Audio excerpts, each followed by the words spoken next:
Garfield there? Hey, Garfield. Let me get my mask. It's alright, man. Yeah? We just do a little film and video and we just stop by, you know? Cool.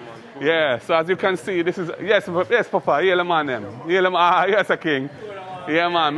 So this is one of the loveliest creative spots in the community, which Garfield is the brainchild of Garfield. He's the one who did it.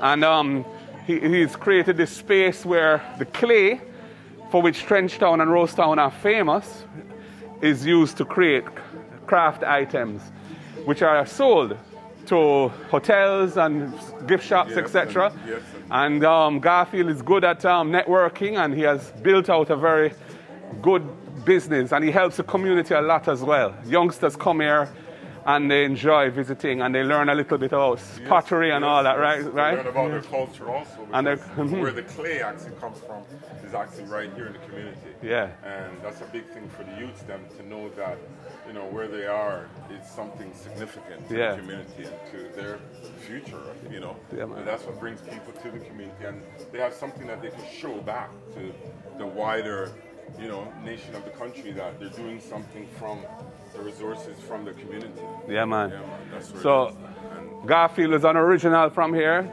lived abroad for a while up in Canada, came back and built this. Big up Garfield. Yes, sir. Thank you very much. Man.